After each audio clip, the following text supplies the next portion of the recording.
All right. Good morning, everybody. Yes, you are with us, and it is early in the morning on a Wednesday, the final day of May 2023. Mm, like Hey, someone's photo album of their kids came up there. What was it? hey, What what the was hell was that? that? Hey, Little bit shocking there. wrong button. What are Sorry. what are you sharing over there? All right, Ryan and Mash, as usual on a Wednesday. Are those your kids, Ryan? Your bastard children that you went Harvey's on with some woman? I wouldn't know, Gareth. I don't know. There's Could so be. many he doesn't know. Yeah, it's lost. Ryan's lost count of how many bastard children. You can't say the word bastard anymore. Why? Why not? Well, apparently it's very offensive, and you must just call them children like any other children because it's not a big deal. Apparently, if you have kids out of wedlock. So Offensive to I the was watching. children or the parents? Well, who knows? Probably offensive to some nobody on the internet, But Yeah. funny thing is, like I've been watching this Last Kingdom, which everybody's been telling me to watch. Um, Oh.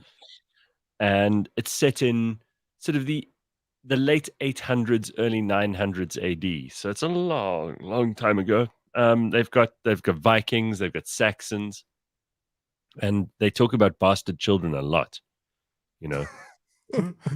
Like, yeah, this is the king's bastard, and that kind of thing. And I think it's hilarious because, I mean, I'm descended quite proudly from some bastards. So, and I'm not embarrassed by it. So I don't know who these people are so offended. Absolutely nothing to be embarrassed by. No, you could call them a love child, or you could call them an illegitimate child, or whatever. But I like the word bastard. Yeah, that's fine. I was watching Queen Charlotte this past weekend, and I had bastard children. Oh, my children have bastard children. There's no legitimate children in the bloodline. Well, the real Queen Charlotte did have a whole lot of sons and daughters, and almost all of her sons had bastard children. So that's true. Yeah. Although I don't really hear that term being used that much in that kind of context these days. No, I mean, like I'll say like a normal thing. I'll say, like, if Ryan screws up something on the show, you bastard. Yeah, exactly. But actually, it's become almost like a term of endearment. Like, I'll say, "This is my friend. He's a real bastard." Yeah. Yeah, it is. Yeah. So bastard, bitch. It's all the same nowadays, Yeah, I don't terms of think endearment. they are terms of endearment. They're not rude. Anyway, we got a lot to get into this morning, and we've got a special guest later on in the form of Sean from Revix. And then, of course, even after that, we've got something else for you. Congo Chris, who's our regular listener on the show and a regular contributor and someone who makes plenty of comments. We're going to meet Congo Chris today. I'm quite excited. I don't think I've ever spoken to Congo Chris in person. So I think this is going to be kind of fun. Okay. And, okay. Yeah, we like to get our most entertaining and ardent fans in the comment section onto the show sometimes, so we can see and hear who they really are. I think it's kind of exciting. He might be a real bastard for all we know. Might be. That sounds very entertaining. How are you, Mash? You look freezing. Are you all right? It is absolutely freezing. I got into the studio and I just zipped myself up immediately as if I'm just putting together a tent. And I was like, Ryan, how are you wearing a t-shirt right now? It is freezing in here. I just, it's too much for me. I know that June hasn't even started, but it's already too much for me. I can't. I'll tell you what, I think Ryan doesn't feel the cold. I think, he's one of those people who just doesn't have, that cold feeling. I hate the cold. I hate winter. I'm a summer guy through and through. It makes me miserable. Like right now, I mean, this whole week I've been dealing with a bit of a cold, in case you haven't heard it and noticed it. Yes. But the show will go on. I never ever try and shirk my responsibilities by not doing the show. And luckily, some days I can do it from here. Yesterday we had an amazing conversation with Justice Malala, which will be playing out for you tomorrow. You get to hear it and be part of it, even if you weren't there. But when you're sick, I like to get on with things. I don't like to sit and feel sorry for myself. No, you can't. I'm also sick, by the way. I've been sick for a couple of days, and I haven't slept a wink in the past 2 days. I haven't been sleeping, mainly because stress. stress of moving. There's just so You much going moving? on at the moment. Yes, I am moving. I'm supposed to be moving today. I haven't even gotten the keys. So I've had quite a stressful few days. I'm moving to a little place called Modderfontein. I don't know if you've heard of it. Oh, it's yes, Modderfontein is there's an off Modderfontein. ramp. There's an off ramp off the N3, and it's just before the kind of Eastgate off ramp, isn't it? Yes, it's just before your Gilolis, Edenvale, or There we Frams, and go. so forth. Right. So, yeah, that side of town is fairly nice. Yeah, I should Ryan the place I'm getting. Yeah, Ryan, what do you think? Yeah, no, it's he definitely didn't find our roomies, so you know. Oh, you didn't. So you're doing it on your own, Mash? Yes, I'm doing it on my own. It's like a little mini palace, Gareth. Like, can I tell you something? What's going on with you, Ryan? What's happening there with you? You got your microphone all tangled this up? microphone's all twisted. Yeah. What's wrong with you, you bastard? There we go. So, Mash, I got to say that for me, I would rather be in a smaller place on my own than have to share with someone who you're not sure you're going to like. Absolutely. Right? Yeah. So The thing is, I'd rather pay less, maybe, go to a sort of wider area when I'm doing my searches. Yeah. To live on your own is just, wow, it's fantastic. You don't have It to. is.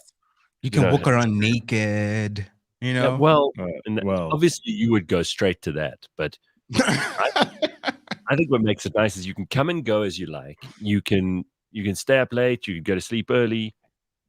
You can do all the things that you just mentioned, like walk around naked and do your own thing.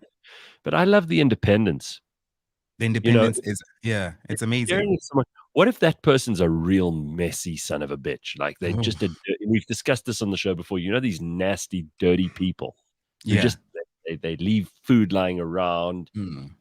We spoke last week about the cockroaches and all that shit.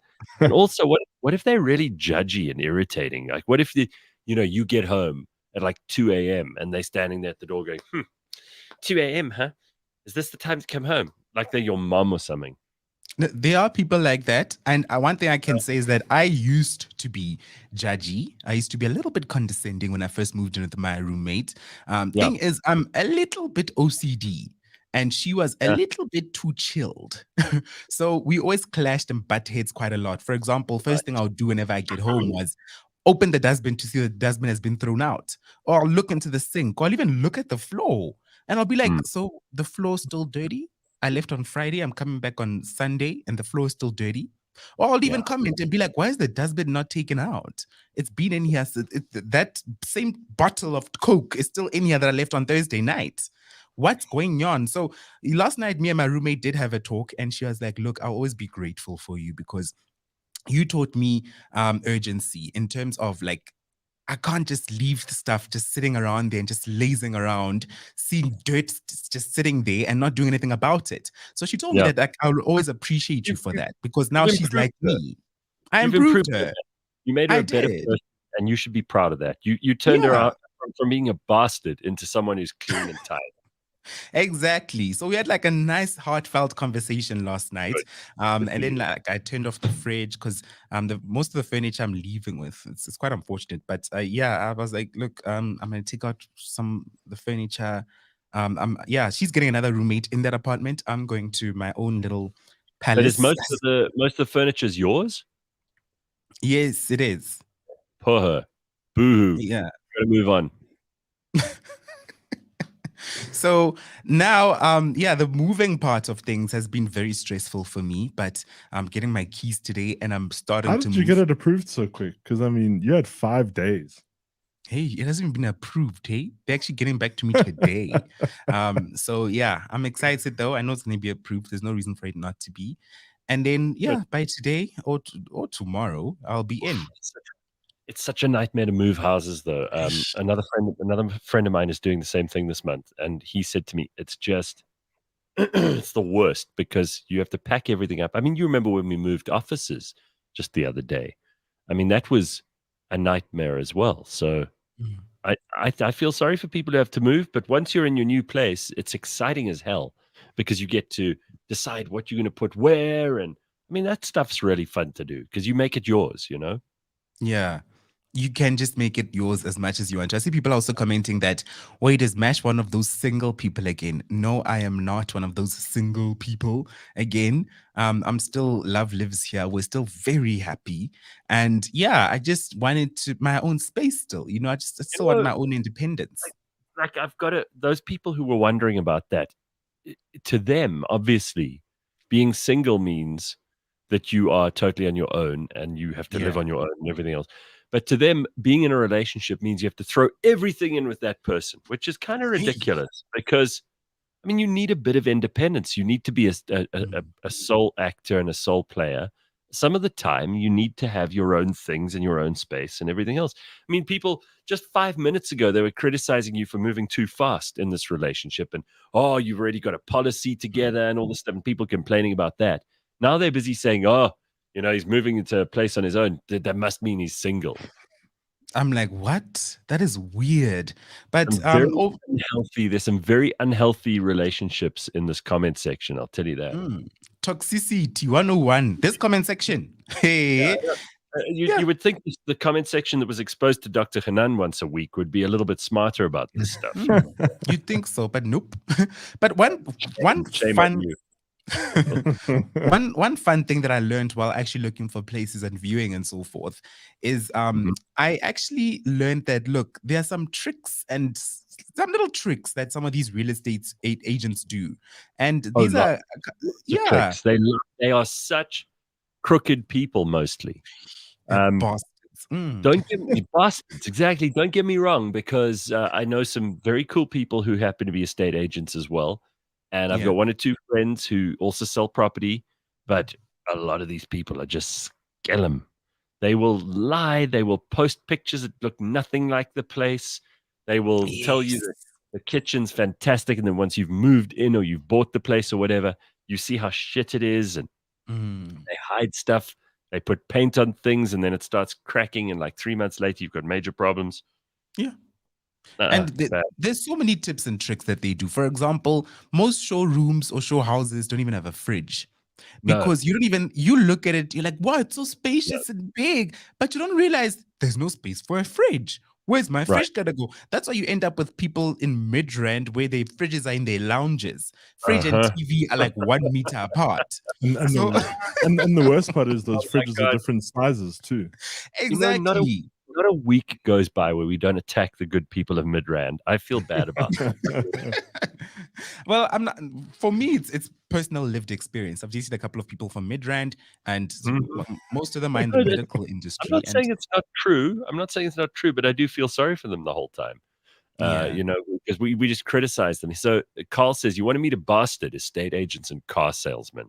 Yes, car salesmen as well. Yes, because looking online, some of the apartments that I viewed before I picked the one I'm going to now, the pictures, they use the super wide angle lenses on the cameras that make the space look huge. It looks enormous. Meanwhile, you're going to be like cramped like it's a cupboard. Another great trick that they utilize is what do you call this? The demo furniture. Yes. They furnish it in a way that makes it look spacious, if you get what I mean. So you come with your realistic furniture. Yeah.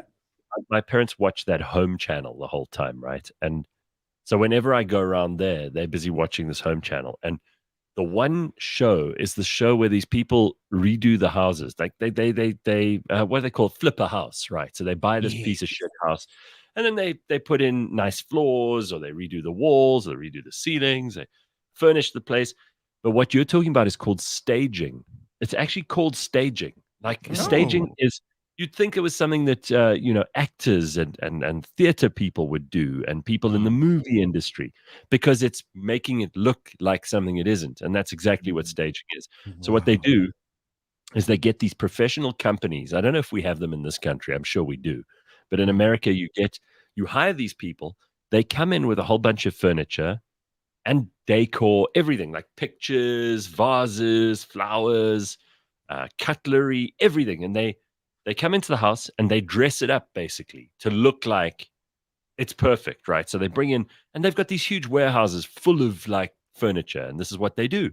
They stage the house and then they take everything out again once someone's bought it. But because people have no imagination and don't know how to decorate a house or don't know how to, put furniture in or make it their own or give it a bit of class, nobody knows how to do that these days because they only see these shitty places on TV, right? And what they do is they walk in because they can't visualize it themselves. They can't see an empty room. So these guys come in and stage it, and then they're like, oh, this is beautiful. I want to live here. And then they take all that furniture out and they sell you the house. And then you move your furniture in and realize that your couch can't even fit in there. Correct. Correct. I've seen this so many times. Yeah. So good luck, Mash. I mean, it might work out very well. You might be very, very happy, but it might also be a place that you only spend, a couple of months in, and then you move on. Absolutely. And yeah, I'm excited. I think change is absolutely amazing. The place I'm moving to does have access to like a hiking trail. It's lifestyle. It's a lifestyle estate. So I'm excited about that as well. I'd like to, join the Real Housewives in their lifestyle side of things and be able to. Is it like that other place that you went to where you can like go to the dam for the day or whatever in the States? Yeah. Yeah. You can even walk to the dam. That's not okay. So yeah, there's a Modderfontein Reserve, which is beautiful, and they've had like festivals and things there, and it's really beautiful. So that's a good area. That's a nice area to be in. Carl says the other thing that these estate agents do is they bake muffins, because the smell is so nice and homely that it can affect a purchasing decision. Yeah. I've heard that. Oh wow! I've heard baked bread, because there's something in our heads when we smell freshly baked bread. In our heads, we're like, ooh, that feels like home, Hey, I've never had that, but I had an estate agent give me sweets, like lots of sweets. And they're like, have some sweets, have some sweets. And I was like, oh, okay. Yeah, they do that to 12-year-olds, but okay, you too. It didn't work on me. Mo Dollars says they have software to apply fake furniture for pictures. Yeah, they do that too. Really? Yeah. Wow, I've never heard of that one. Nikki says in Austria, apartments don't have cupboards or a kitchen. You have to put that in. You need to pay 3 months deposit and pay commission to the agent. Wow. Oh, that's a good one. The other smell that works is coffee or vanilla essence, according to Rusty and Rebellious Ruth. If you use like a nice smell, because let me tell you, there's nothing worse than a bad smell in a house, right? I mean, you've ever walked into someone's house and it smells bad, you're not going to want to stay. That Austrian thing, that must be a strange setup, because if you're renting, I know how difficult people are in terms of like putting nails in walls and things. You must go and install your own damn cupboards. Yep. Or is that only if you buy? Or do you buy those cupboards that you buy at Breadloaves? The ones that like you just put there and you can just carry them out. You know those ones? Those bastards. All right. Oh, man. Let's look at a couple of things in the news this morning, because there's a lot to get to. All right. So first things first, Eusebius McKaiser died on Tuesday afternoon. His manager, Jackie Stradom, confirmed it. He was in Johannesburg. Unfortunately, she said, I can confirm this is true. He died this afternoon in Johannesburg. He suffered a suspected epileptic seizure. So Eusebius McKaiser gone. Now, I never really liked Eusebius McKaiser. I always thought he was a poisonous and horrible person. He wrote vicious and unkind and divisive columns. He used to have a radio show, and they fired him from that. He started a podcast, and I don't know how well that ever went. I didn't have a whole lot of time for this guy, and I'm not going to be one of those people who pretends I'm really sad that he's gone.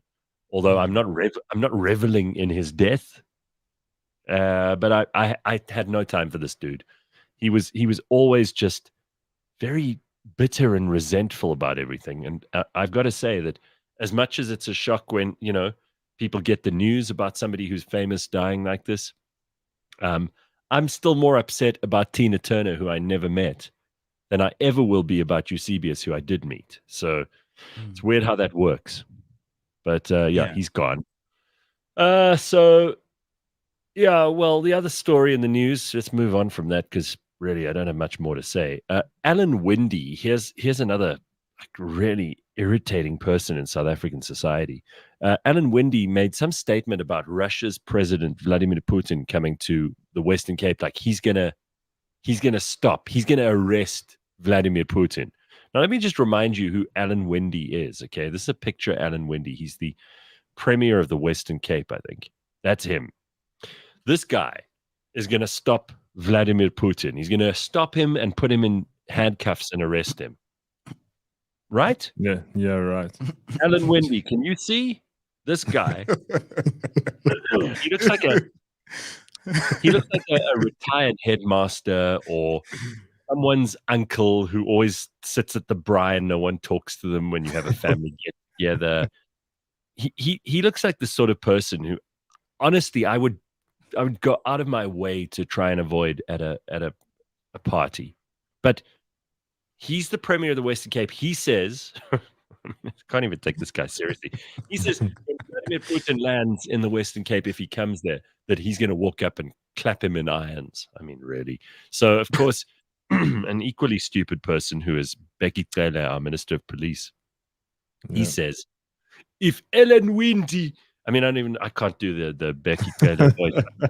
My IQ is too high to be able to do his accent. But he says, Becky Cele, that if Alan Winde thinks about arresting Putin, it's like people who think a springbok could eat a lion.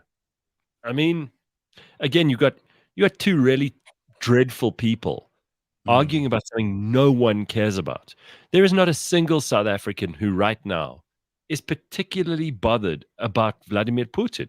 Now, sure, there's a world going on and we're all aware of the context and Ukraine and Russia. There's lots to talk about here. But the average South African is looking at these clowns and going, listen, Becky Cele, you're meant to be Minister of Police. This country is very unsafe. Always giving us like lectures about gender-based violence, but you've done nothing to stop it.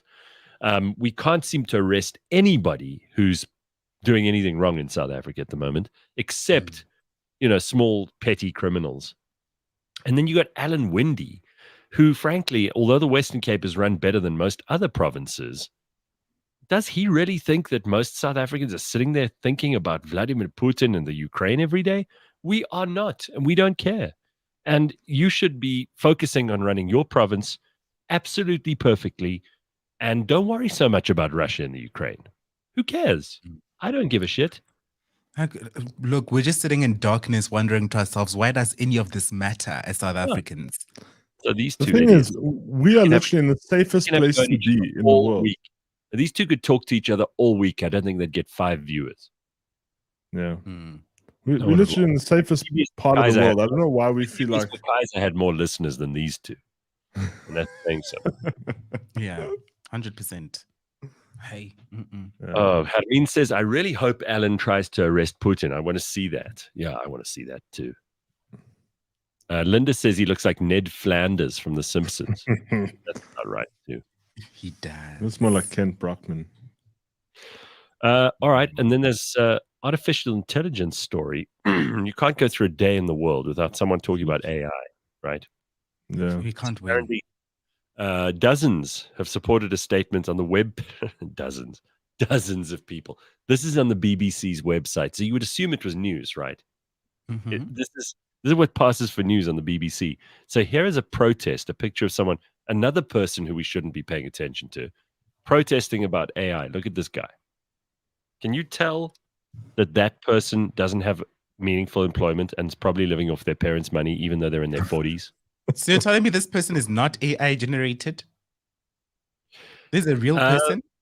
That's a real person. And yes, he's actually a living turd. That's what that is. Anyway, this guy says mitigating the risk from AI of extinction. He says AI will make us extinct as a species.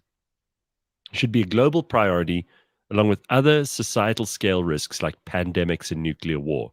Others say the fears are overblown. Sam Altman, who's the chief executive of ChatGPT, have all supported the statement. The Center for AI Safety website, the AI Safety website, suggests a number of possible disaster scenarios. Okay, so here's what they say could happen. All right. They say AI could be weaponized. For example, drug discovery tools could be used to build chemical weapons. But people can do that now. People can already make chemical weapons.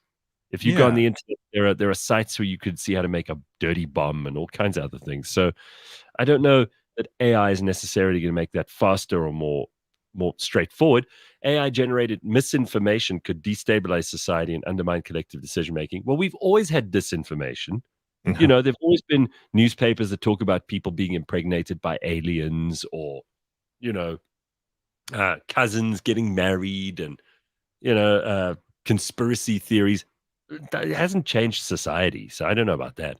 The power of AI, they say, third thing, could become increasingly concentrated in fewer and fewer hands, enabling regimes to enforce narrow values through pervasive surveillance and oppressive censorship. Well, that's already happening in China. So, you know, before we get worried about what the machines will do, let's just watch what the humans are doing, because they seem to be doing a pretty awful thing as it 100%. Goes in places like China already. And then enfeeblement, where humans become dependent on AI, similar to the scenario portrayed in the film WALL-E. WALL-E. You remember where the people they're strapped to a chair and they've got a screen in front of them the whole time. I mean, there are people who, again, are living like that now. And I agree that that is an awful scenario. But I think a lot of people are already embracing this stuff. You talk to most people, they go, oh, I don't mind if China takes over and we've got a social credit system. Well, that's fine. If you don't mind, then you're opting in. And if you don't mind, if you want to be strapped to a machine like WALL-E and you want to have constant entertainment in your eyeballs and you want to be fed by a drip and just become a fat blob, people are if you opt in for that, then yes. Yes, there is a danger of extinction, because who the hell is going to want to sleep with you and produce a child? Right? No, 100%. 100%. All right. So here's some criticism from somebody who says that I should let you talk. Here, KB says, Gareth, you don't have time for Eusebius. Mara, give your co-host a chance to say something as well. Looks like Mash wanted to say. You want to say something about Eusebius? What did I want to say? Look, I didn't even know Eusebius. So I'm not going to lie to you. I don't know who that was. For me, it's just another Tuesday.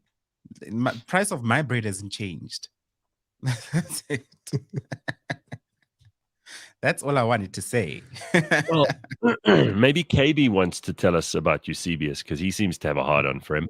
Sanele says, well, the podcast never went because we didn't even know he died. Also, we can move on. We don't really care about Makaiser. Well, listen, I mean, some people do. But honestly, I've said everything I could say about him, and that was about as complimentary as I can get this morning. So, you know, if you want someone to be pious this morning and regale you with stories about how much he's going to be missed, you're at the wrong show. There are plenty of people doing that, I'm sure, and you can find them in some dark corners of the Twitter sphere, but it's not going to be here. And if you really are, if you're desperate for that, then please go and find it somewhere else, because I really don't know how you ever came to this show, because I mean, like, if I'm over here, Eusebius is over here. So there's just we had nothing in common. Nothing. Anyway, Ryan wants to tell us something. You see, people are reading into your thoughts here. Clearly, Mash and Ryan are being oppressed because I'm not letting you say anything. Sean says Ryan wants to say something. Go ahead, Ryan. I know you want to pour your heart out and tell us how much you're mourning Eusebius. Go ahead. Oh no, the Eusebius, I have no idea who he was. I literally, do you know when people die and they just all of a sudden pop up on your like For You page or whatever on social media? That's kind of what happened yesterday. So as soon as I heard that he had passed away, all of a sudden all his tweets started popping up, and I was like, oh, okay. I don't know who he is, but he had tweeted like 2 hours before he had died, so that was a bit weird. Okay. I always go check what people like tweeted last before they passed. I don't know why. It's just a weird thing for me. What did he tweet last? I don't know. He retweeted something. I'll go and look. But I always just go and see what like the final thoughts were before something happened. Okay. It seems like a bit of a weird thing. Yeah. But, yeah. I saw a thing the other day that when Maya Angelou, who died a while ago now, it's a couple of years ago, but everything she said was profound. So obviously her final tweet or her final social media post was profound as well. And you know, people go, oh, she was such a wise, sage woman. She was, but she never put out stupid shit like, oh, do I love the latest Beyonce album? So obviously everything that Maya Angelou said would have looked amazing, right? I mean, clearly. And profound. Yeah. Unlike some of us tweeting just whatever comes first to our minds. I mean, my last tweet would be, Sabaweli to have my ass eaten or something like that, you know? It will be something completely ridiculous like that. That would be your last tweet, right, Mash? Yeah. Yeah. Most likely. Something dumb.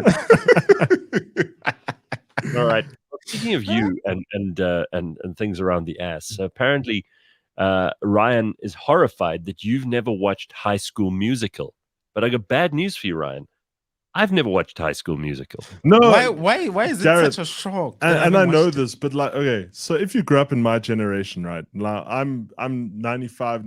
I'm born 95, but I went to school with the class of 96, or I mean with the people born in 96. Why? I stayed back a year in, like, I don't know, because he was slow.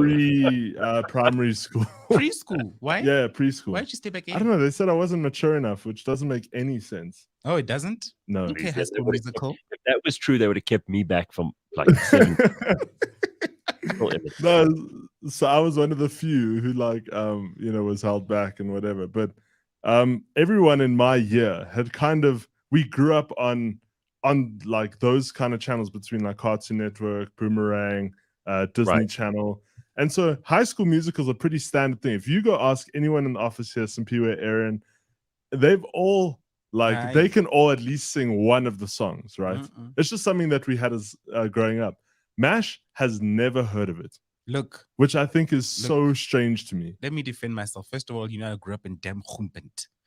Number 2, we didn't have like DSTV for a while. And when we finally did have DSTV, Disney Channel was on the premium package. Who the hell was going to pay for Disney Channel? My family was already struggling to get by as it was. I had holes in my pants that that I couldn't even get fixed. So for me and my family, I heard people talking about High School Musical at school, but I was like, who gives a shit growing up? So when other kids would talk about High School Musical, I'll just lie. I'll just be like, oh yeah, High School Musical, yeah. They'll be like, who's your favorite character, Mash? I'll be like, Troy. Yeah, Troy. They'll be like, Troy? Okay. You're already doing better than me. I have no idea who Troy was. So there's no who Troy. Was in... Oh, okay. Oh, okay. So you see, I really don't know what you're talking about. But Ryan, I mean, I know that there are certain trends that pass people by, and you know, no matter what your age is, there's certain things that just don't interest some people. I mean, I've never, for example, even though a lot of my friends were very into certain TV shows, I never really watched soap operas. You know, so people, especially the girls at school when I was a kid, because I mean, really, that was and remains like one of the most popular genres of television in South Africa, right? These girls would be like, I can't believe what happened on Bold and the Beautiful. And I'd be like, who gives a rat's ass what happened on the Bold and the Beautiful? But High School Musical is like so lame. It's like, I can tell you now, Gareth, I grew up very fast. At around those ages, I wasn't watching High School Musical. I was watching Passions on ETV. I was watching Timmy. I was watching Tabitha. I was watching... What's Passions? Exactly. It's mature content. That's what Passions is. Wait. Like, define mature. It's like B-grade porn? No, some of the characters in Passions actually ended up in porn, but it wasn't that. Passions was actually similar to like your Young and Restless and so on, but it was full of drama. There was this lady Tabitha who was a witch, and it was a secret. She had this puppet called Timmy who she turned into a real boy, and she was bewitching people. And this other girl, Chanel or something like that, she had a boyfriend who was just so ignorant, and it was just so entertaining. It was juicy, you know. For me, that was mature content that I could actually consume all day, and it was actually rated 16, I believe. So I enjoyed it so much. I couldn't. Wait, did you say it was on ETV? It was on ETV at about they never got 4:30. their age restrictions right. Let's be listen, ETV never got the you let age your restrictions correct. You let your kids watch ETV and you believe their age restrictions. Your kids were going to grow up with big issues, big problems like MASH. Yes. And they can also Oh, wow, probably recall the entire Anaconda movie, by the way. Oh, yes. Oh, Anaconda, sign me Well, up. Oh. So But Passions, yeah, High Passions School was the Musical. thing. Look, yeah, I'm looking at the comments now. Simon says Passions was my shit. Timmy the doll. You see, people did look love at it. that. And then hanging out with Jay says Tabitha is in the recent Grey's Anatomy. I didn't even know that. I didn't even know that. Yeah. So Passions was just it. It was like the generations of our time, of like our generation, basically. And I enjoyed it so much. So while y'all are talking about High School Musical, singing and dancing and play, I was talking about Passions, witchcraft, and dolls turning into. I was watching Charmed. I was so into witchcraft as a child. So that's what I was watching while you were watching High School Musical. So did you never watch Dragon Ball Z and Yu-Gi-Oh and Pokemon and Digimon? And I did watch those a little bit. Obviously, they used to play on Tube, SABC2 at Mega about 5:30. XLR and I don't know what that is. But I did watch your Pokemon, Yu-Gi-Oh! But I grew out of those. Passions was my jam. And that's where I just raised my flag. You know what? That's why you have a different personality to Ryan, who was busy watching lame High School Musical. Yeah. We all in this together. That's what he was watching. I'm like, ugh. Cabo says I was watching Shaka Zulu. Now that is B-grade porn with all those women's titties. Yeah, all those long hanging titties of those women in that Shaka Zulu. Oh. We're watching Shaka Zulu, Lesilo on SABC2. We're watching Mponing. Yeah, that's the shows I was watching. Mponing, like real shows with substance. African stories. Did you watch Seven Dalan? No. I tried to watch it. Seven Dalan wasn't bad. I'm not going to lie. It was just the language barrier for me. And I got tired of just reading subtitles so much. But overall, it was pretty good. But everyone at school said you had to watch it to kind of learn, if you wanted to learn Afrikaans, right? But I don't even think the Afrikaans was that great on the show. No, I never even wanted to learn Afrikaans to begin with. So. So yeah, I was watching more mature content and I enjoyed it. You can explain to me, Ryan, what did you see? What did you take away from High School Musical? No, it's not so much what I took away. It was a generational thing. Like I had never met anyone before you that had never seen High School Musical before. It's just one of those. Oh, you met Gareth and me now, so it's two people. I mean, I didn't expect Gareth to watch it. But okay, so High School Musical, is that this lame show about a high school, but they always break into song? Yeah, well, yeah. I can imagine nothing more unentertaining. It kind of started Zac Efron, Vanessa Hudgens, Ashley Tisdale, all of those. Kind of got them off the ground. Okay. Oh, I'm so glad I don't know. I wanted to throw up watching it. The first thing I think to myself was, how do they all know the song? How do they all just know the song? Like I just got pissed and annoyed. Those Bollywood movies where you like have these really cheesy situations and then the guy rescues the girl and then suddenly they're all like breaking into dance moves under the tree. I mean, what the hell is that all about? But Bollywood movies are better because at least there's some like substance to the story. If you guys want to watch a good Bollywood movie, I'm going to repeat this. I've said this before on the show. Om Shanti Om it is my favorite Bollywood movie of all time. Please watch it. It actually has some substance. There's lots of substance to it. People are dying. People are being killed. People are, like rising from the dead. Unlike High School Musical, it's like, oh, we're just kids and we like to sing. Hey. No, there's substance to it. Sanele says, I've never watched any musical. I find them ridiculous. High School Musical either. Is that the one with Zac Efron? Yeah, so I think. Okay, well, yeah. To each his own, but my God. Yeah. Okay, so there are people that haven't seen it still. All right. Well, so here's something interesting. Apparently, MASH, there's some like bring your parents to work there. You talking about Ryan inviting his parents yesterday to our event with Justice Malala? So I didn't even know that Ryan's parents were there yesterday, and I've been making this joke all throughout actually the past few weeks. I've been making a joke saying Because there's certain things we discuss with Ryan off air, and he's like, "Don't you bring that up on the show?" And Oh, great. Okay, I and like where this is going. and he's told me before that like my mother listens. So after right. he told me like, oh, my parents were here. After I learned that his parents were here, I was like, geez, I better not bring up what you tell me on the show for real now, because your mother might just beat me. So I was shocked to find out that his parents were here. I didn't meet them though. It was quite unfortunate. But I was actually surprised. I was like, oh, was it bring your parents to work day? It felt like it.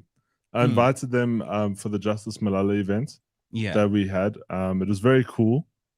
We obviously had a full house yesterday. I think, Gareth, how many people would you say there were? Like 40 plus? Felt like it. Yeah, I'd say more than 50 actually. More than 50. Yeah.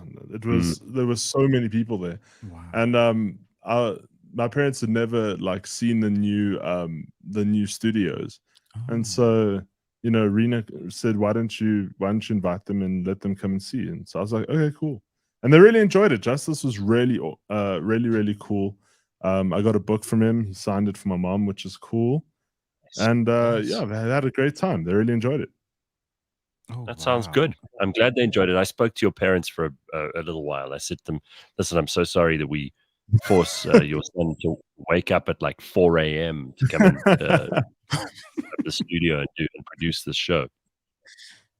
Your mum was like, no. I sometimes worry, though, that he doesn't wake up. I'm like, yeah, you mean like Friday? Yeah. Well, my mother, I haven't lived at home for 20 years, but my mother's still like, oh, don't be late for your show. Don't worry. So at least they give a shit. At least they give a shit. So Mash, any updates on Thabo Bester from your insider? Hey, my dad hasn't given me any updates yet. They're still investigating. The investigation is still ongoing, but there have been no new updates as yet. I will be following up with my dad again, but he's telling me that, look, I can't share too much. I think it's because my dad knows that I'm a damn loudmouth on social media. Right. So he's like, there'll be a YouTube channel just sharing internal updates that only me and 5 other people know. Sure. So he's like, hey, let me not tell this one. So he hasn't told me much yet, but I'm planning on going home end of June. End of June, I'm going home. So I'm going to try get some updates. I don't know, butter him up with a bottle of scotch or brandy or something, and then just try to get some exclusives. And I'll come back with those. This is just me, or does it feel like the police force is like kind of on a strike? Because no cases are being solved, like at all. But they're at every damn roadblock in Sandton. I always say our police force, don't compare them to CSI, NCIS. No, but we've had criminals escape and get recaptured within a day, but they can't find AKA's murder, and they can't track down anything to do with Thabo Bester at all. It's like, what are they doing? Not sure.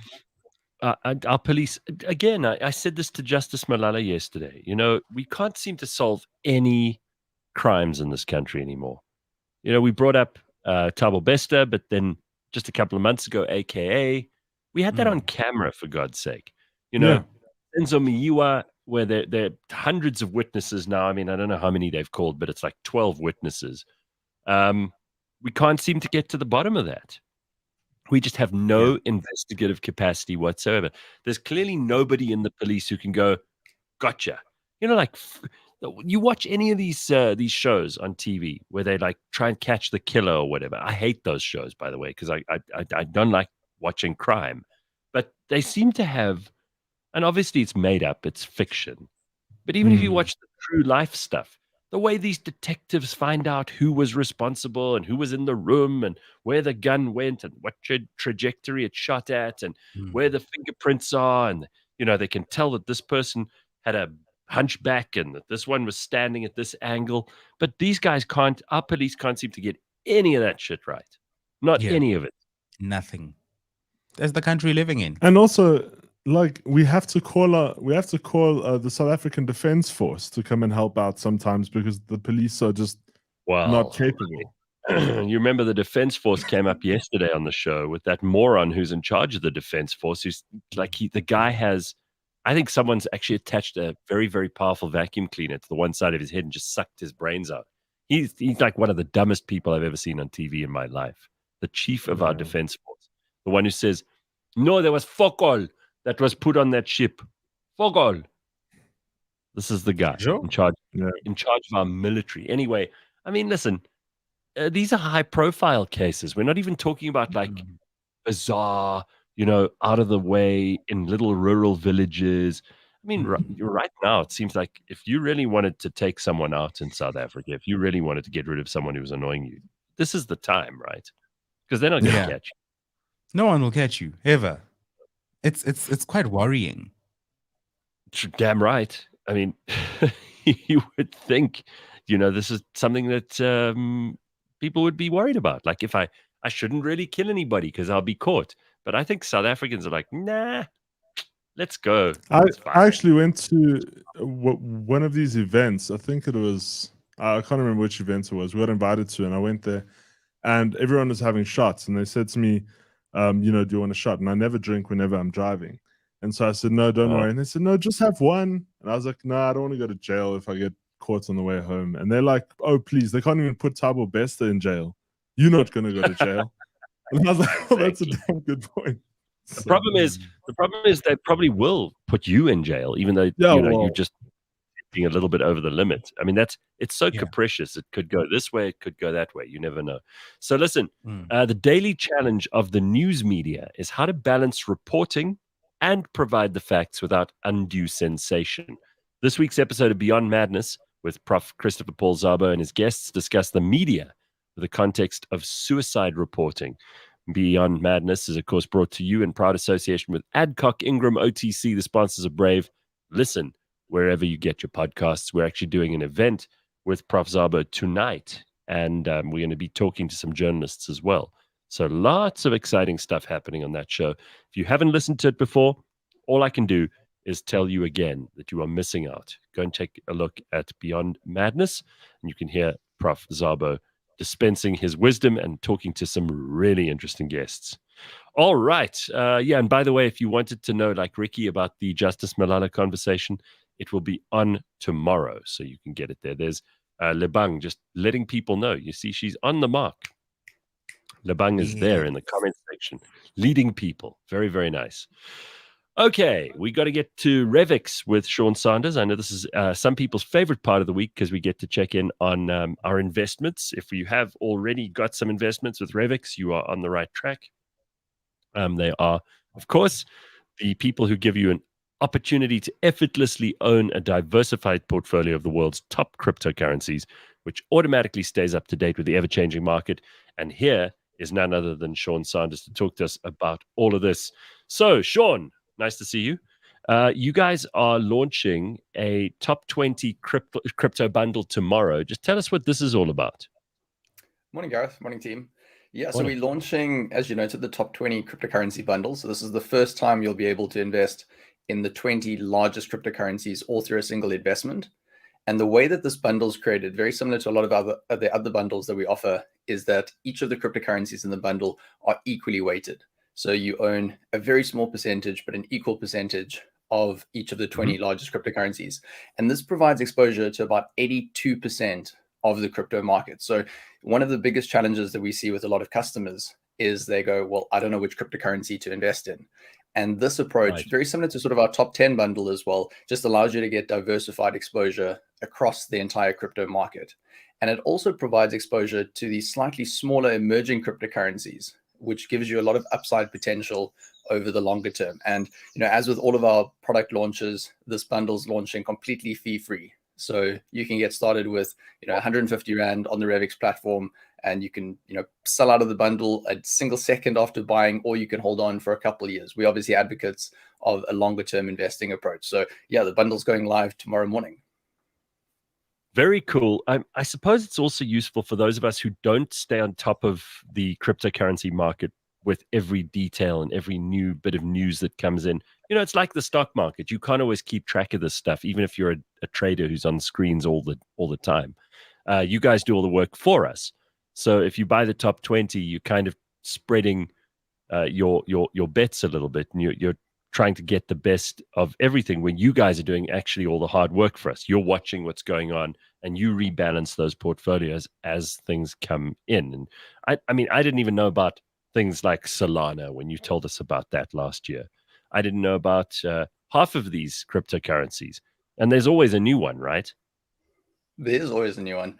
What's quite interesting as well is I was on the show, I don't know, call it 2 years ago, talking about Luna. Remember that cryptocurrency that you kind of want to forget, the one that declined materially. And that's unfortunately something that happens in the crypto space, right? It's the same thing that happens in the stock market. There was a lot of wealth managers that didn't see the whole Steinhoff saga coming.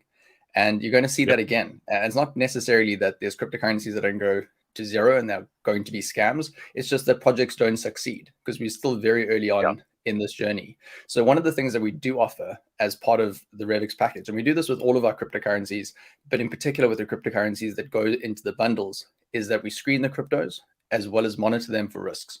So we'll look at the different cryptocurrencies and we'll say, okay, which exchanges do they trade on? What kind of liquidity do they have on a daily basis? What has the volatility been over the last while? So treating the cryptocurrencies as stocks would be treated, or as bonds would be treated in traditional portfolios. Mm-hmm. So that's a slightly different approach. And that's why we've encouraged an investing approach to crypto rather than this really speculative trading or gambling approach.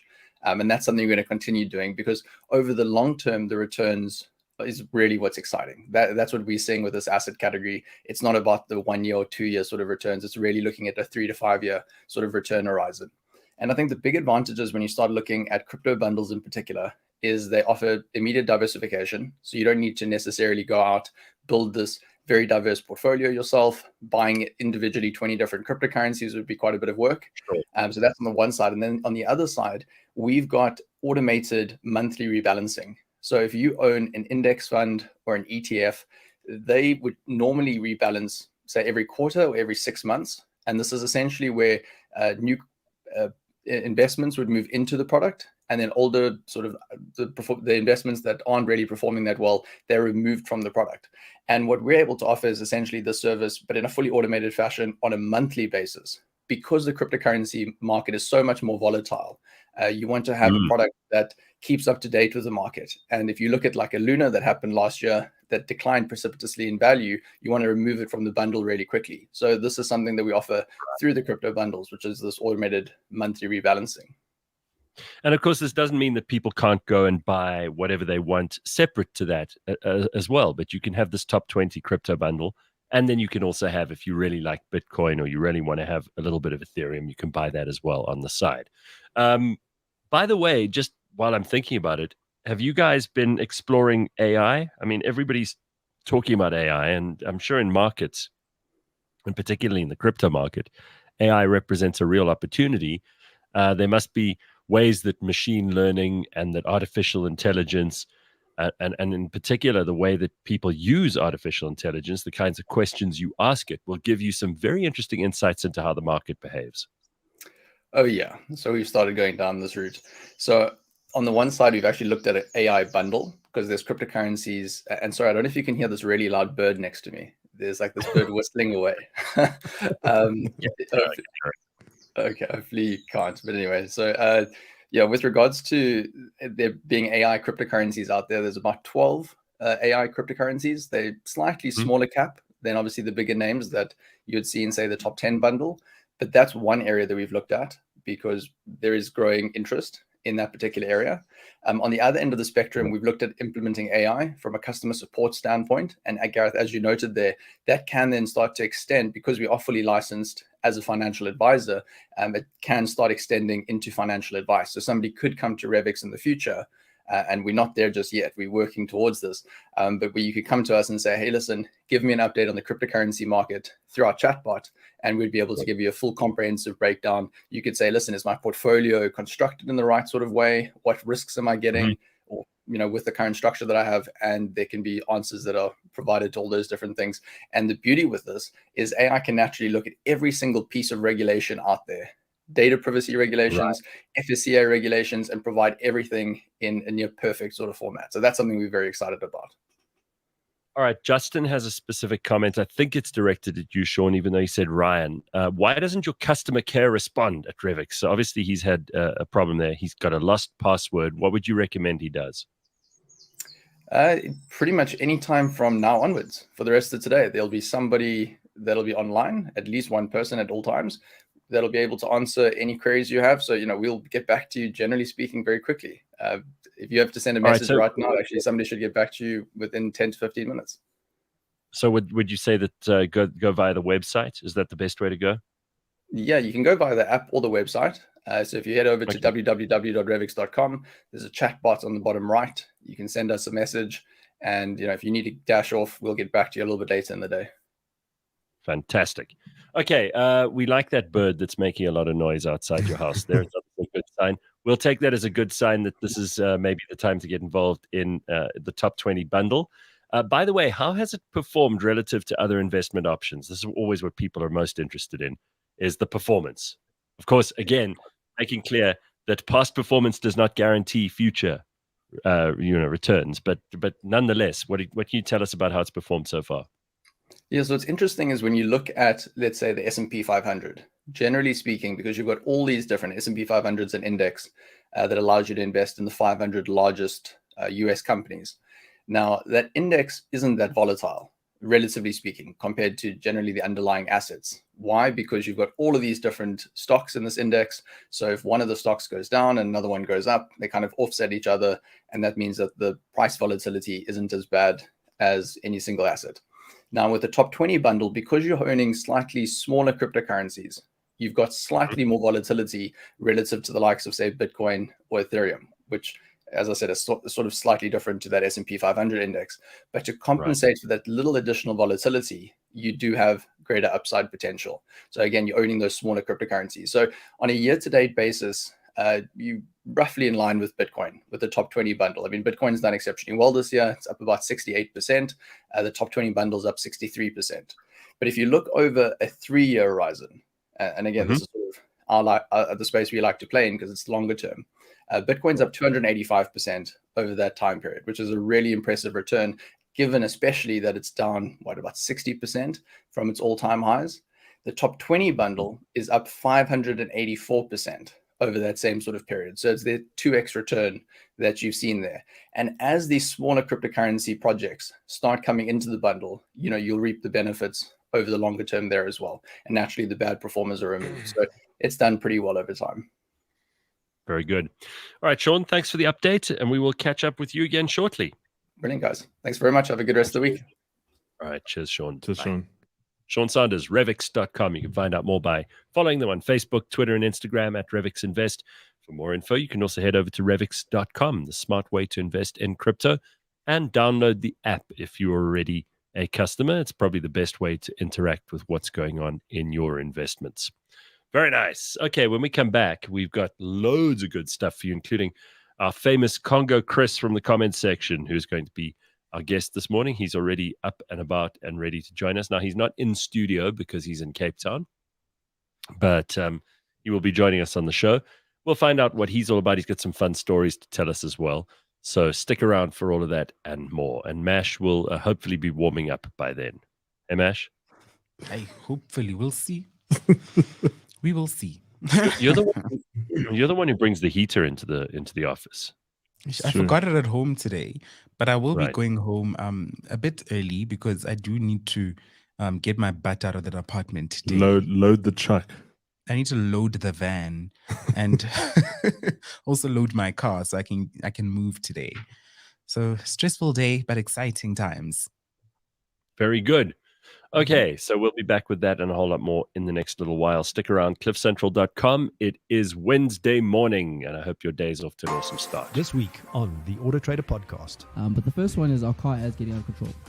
I don't know if you've kind of been watching a lot of car ads recently, but Toyota recently, who were in a little bit of trouble because on Facebook, they did an ad which said that there was an all-new Fortuner, right? And people looked at the car and they were like, this is not an all-new car. It's really a facelift. So I don't know how you feel about that. Do you think semantics is an important thing when it comes to advertising a product or a new sort of service. Catch us every Monday at 9 a.m. on YouTube and on autotrader.co.za.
Just because it's about technology, connecting your business to the rest of the world doesn't mean you need to send rockets to space and use complicated solutions. Want to simplicate things? Well, join Jaco Voigt, who is the CEO of Catalytic, on the Unbundled podcast. With skin in the game and a keen focus on educating and assisting you and your business, Jaco decodes all the aspects of connectivity, security, and cloud solutions. Unbundled is brought to you by Catalytic and is available on cliffcentral.com, Apple Podcasts, Google Podcasts, Spotify, or wherever you get your podcasts.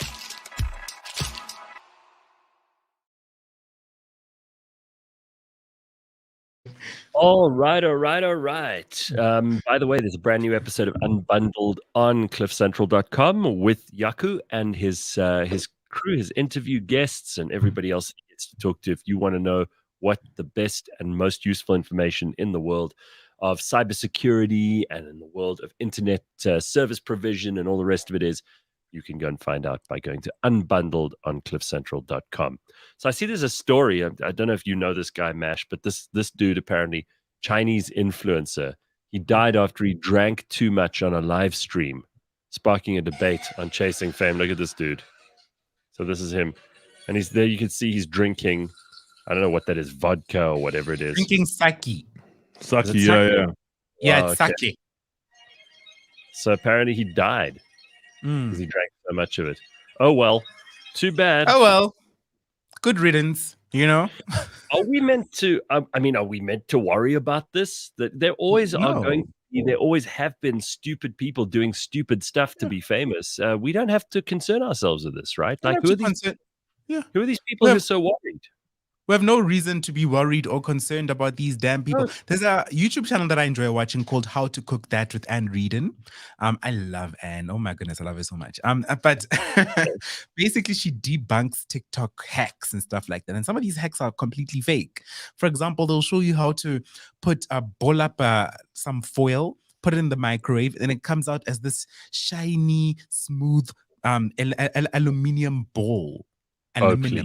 Bowl. And people fall for these things. They put a ball of foil in their microwave hoping for it to come out like that, and their houses explode or like they end up dying. No, but guys, how many TikTok people have died from doing like trends like this in the last year? Like so many. A lot of people die. The only answer to that question is not enough. Yeah, not enough. Yeah. It's narrowing of the gene pool. Yeah, these bastards. But you're using that word a lot this morning, huh? But yeah, Anne Reardon is always debunking these things, and she's always saying that y'all be careful. There's lots of fake hacks out there. Use your damn common sense. What do you think you're gonna get putting a damn ball of foil in the microwave. And that's why I enjoy her content so much, because she's just real and she just tells it as it is. People out here are dying trying to make these TikTok trends and all that kind of stuff. And you know what? We have no reason to be concerned. The stupid will just kill themselves off. It's fine. I think you know, if somebody's gonna save you the trouble of having to encounter them in real life by offing themselves on TikTok, well, good for them. They're doing the whole world a favor. Good for them. Good That's riddance. the greatest. Their great contribution to humanity is that, I mean, this guy, for example, drinking all of this stuff on a live stream. I'm trying to be like sensitive and kind and thoughtful and generous about this, but I can't find it. I really can't. Hey, Anybody could tomorrow do something really stupid on TikTok. Do you remember when people were eating Tide Pods and they were drinking laundry detergent and stuff? And then people died, and everybody was like, "Oh, we've got to stop the teenagers from eating the laundry pods." People looked at the brand. They were like, Tide, you have to do something about this. I was like, huh? No, it's not Tide's fault. I mean, that's like, you know, for example, I mean, there are all kinds of products that if you ingest them, you will die, you know? What must all these companies be responsible for stupid people doing stupid stuff every day? I know in America they sue for anything, but in South Africa, it's not possible to do that. It's not. It's fine. The stupid will kill themselves off, and then our gene pool will be a nice clean one. Well, we can only hope. But let's see. Yeah. It's Darwin Awards. That's what they call those awards that they have every year, where they find people who've died in the stupidest ways, and then they say, you know what? Good for you. You've helped humanity forward. We can't be dragging the really, really silly people behind us the whole time. It slows the whole species down. It does. Truly. But Gareth, there is something quite interesting I came across. Go on. I'm sure we all drive here. We all have driver's licenses. We all drive. Do we enjoy driving? Is the question. Well, it depends. I mean, listen. It depends on what. There are days where I like driving, but in traffic, oh hell no. Yesterday, it took me 3 hours to get home from here. When it 5 hours every day. Yesterday, the power was out from 2:30 to 6:30. And so in my area, so the entire highway was backed up. And it's one of those where once you get on, you just can't get off. Gareth, you know it's an everyday thing for Ryan. It's literally Monday to Friday. Yesterday took me 3 hours to get home. Yesterday took me 4 hours to get home. I'm like, geez, move, Ryan. Move closer. Well, either that or you have to leave super early or super late, because I'll tell you something. Yeah. I would rather spend time at the office or spend time at home and less time in the car. I mean, if you put me in there, like the other day, I think it was Tuesday last week, I got caught there was some accident in the highway, and we spoke about it on the show the next morning. Yeah. Remember, I had a whole tirade about it. And I was like 2.25 hours, which is a long time. You telling me you spent 3 hours yesterday? You must have been tearing your hair up. Oh, I was, because I left the office at 3 and I got home at 6:30. Oh. And 3 is still early, but I don't know why on earth they chose to put the power out from 2:30 to 6:30. Like, why during the worst part of traffic? They don't know what they're doing. There's no one in charge. People are just, you could see it. Like I even said it to Justice Malala yesterday. It's like the people in government in this country have just given up. They sit there and go, "Yeah, we don't know what to do. We actually don't know." We realize suddenly it's taken us like a while, but we've realized like we actually don't know what the fuck we're doing. That's what it looks like. You know, to the untrained eye, you look at these guys in the ANC and you think, okay, it seems to me like it's finally dawned on them that this is actually not a great job. It's a shit job. Being in charge of all this stuff is really difficult. You have to be super responsible. You have to be really competent. And most of these people are not. And they look at their job now. Maybe it's taken them a couple of months, years, decades, who knows. They look at their job and they go, I don't know why I said yes to this. Sure, the paycheck's good, but I'm so out of my depth. And I'm telling you, they're all just sitting around there throwing their hands up, going, I don't know what to do. You can tell. Yeah. I even saw a biker yesterday. He pulled. I don't know if he was from a company, but it didn't look like there was any branding on any of his outfit or on the bike itself. But he literally like parked his bike on the island and started to help move traffic because just it wasn't moving. I love that. Ordinary people are making a difference. But why did you ask, Mash? Why do you ask if we enjoy driving? I asked because there is some new advancements that have recently come about in automotive technology. Hyundai actually about a month ago, actually exactly last month, unveiled their new system called the e-corner system. They've dubbed it the ultimate driving motion. And basically what this system does, I'd like to also actually display a picture of it. It actually allows your car's wheels to turn basically in like 360 motion, meaning that your car can actually, for example, if you want to parallel park, you can literally come right next to the parking spot you want to get into and literally just zoop, get in there right away. And then your car's turn back straight. If you want to do a 360 turn, you can literally, in the exact lane you're in, just do a complete 360 immediately. Just turn right around and go the opposite direction. They've dubbed this the ultimate driving motion, and it should be launching within a couple of years, by 2025. We must ask George about this on Friday, right? Because it looks damn interesting. But I mean, so I don't know if this is going to change everything about driving, but I'll tell you something. Parallel parking for some people is a nightmare. You know, I'm okay. I wouldn't rate myself as being like one of those brilliant parallel parkers. You could just immediately in one motion get it right. You've seen those people who they just reverse in perfectly, and they're exactly lined up with the pavement and the car in front and the car behind. There's exactly the same distance. It's like wow, but it takes me usually like I have to turn the steering wheel this way and then that way. So I'm not brilliant, but I don't struggle. I'm not like a complete ignoramus about it. I know some people who doesn't matter what you do, they cannot parallel park. You can actually stand outside the car and say like, come this way, stop, okay, turn that way. They still don't know what to do. So I think for some people this would be very handy.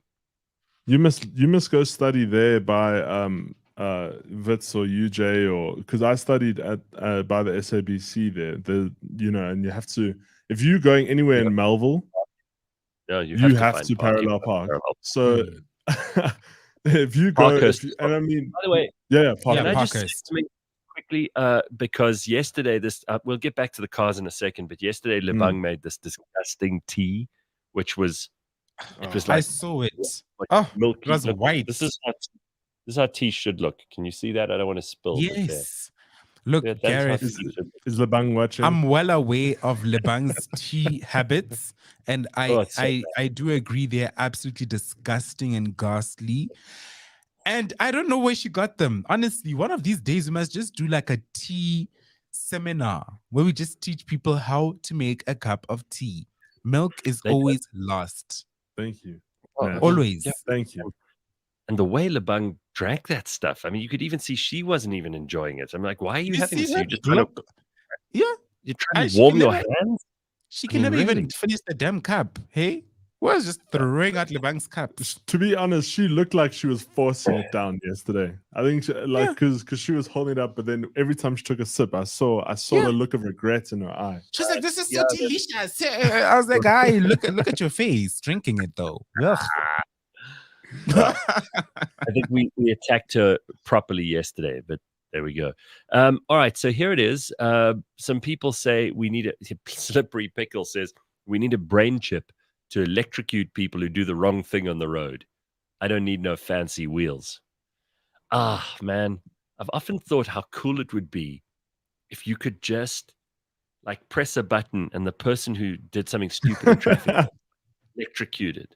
Oh my goodness. I'm still an advocate for a paintball gun. I've been saying to do what with? Like those taxis that cut you off, you get in front of them and you shoot their windscreen with a paintball gun, and that way the pain spreads. So it just delays them for a bit. They will pull out an actual gun and they will shoot you. That's not a good idea. Yeah, Please. I don't want to. We're not going to have to hear stories about you on next Wednesday's show getting into a fight with a taxi driver. Listen, even with that thing that Mash just shared with us, there will still be people that will not be able to concentrate. That is the hardcore truth, unfortunately. But I am eager and excited to try this out. I've always been saying to everyone I meet that my next car has to be electric. And this is one feature I'm excited about. I mean, I can go to Parkhurst every day. In this country, you want an electric car? Yeah. Someone actually said to me, we're always saying, load shedding. Your phone's charged, is it not? Your laptop is charged, is it not? There's a difference. So why can't I charge my car? Absolutely. Because there's going to be one morning when you wake up and the power has gone out and it's not going to have charged enough. And then you're going to be late for wherever you need to go because you need to wait for it to charge up wherever you go. Or take an extension with you to a restaurant or something. Brian, it's not 1993. I mean, like, they do have charging. There's chargers everywhere. Have you checked on Waze? There's literally chargers every kilometer. The power off. It doesn't affect the chargers. Some of them are solar powered. Yeah. Some of them have batteries. So I don't think that's the biggest. I saw a video of someone in America who put a generator in the back of their Tesla, which I thought was hilarious. So they fill it up with fuel, and then it uses the generator to charge the Tesla. So I've seen that. Just a normal, a fuel. What do they call them? A ice car. That's what George always calls it.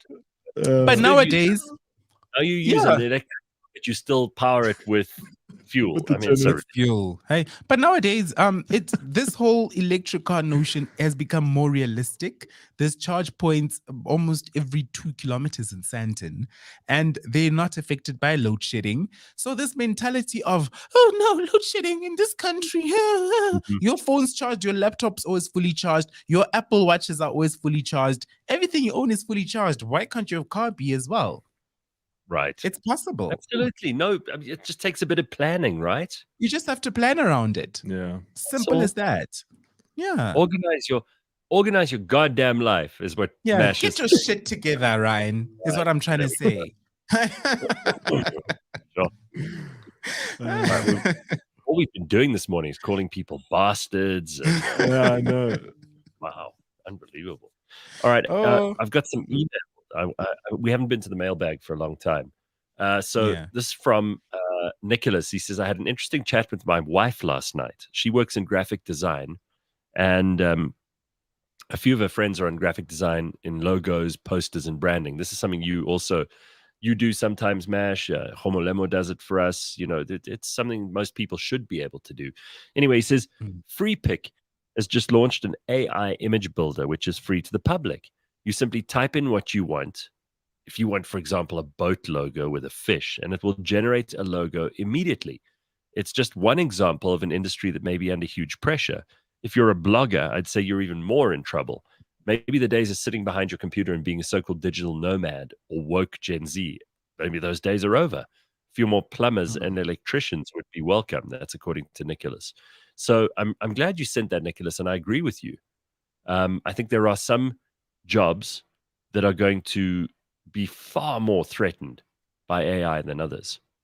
And I like the fact that he brought up all of ours, right? And I like that he brought up plumbers and electricians, because let me tell you something. There is no robot in the world yet that can come and fix a broken shit pipe. If you have a broken shit pipe in your house, you need a plumber, and as I said once on the show, you will pay whatever it costs to have that fixed. You can't have shit flowing through your house.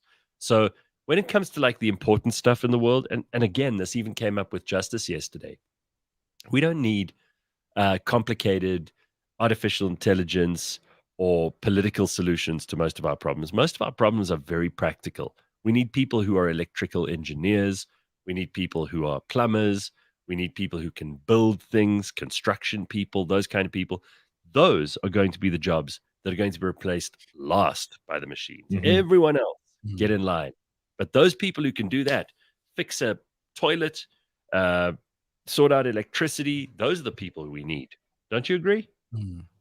100%. No, we need more people who can actually use their hands in society.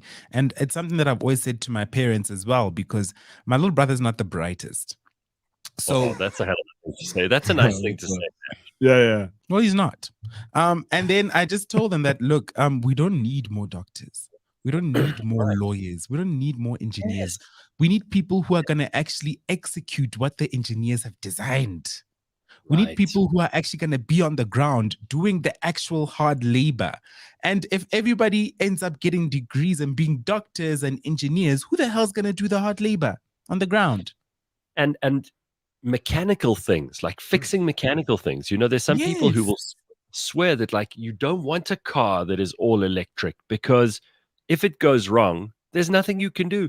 Whereas if you have a car that's mechanical, you can pull out a spanner and a wrench and a, whatever else you can use in the I'm talking to someone who knows nothing about this, but you can smack the engine a couple of times and it'll start working again.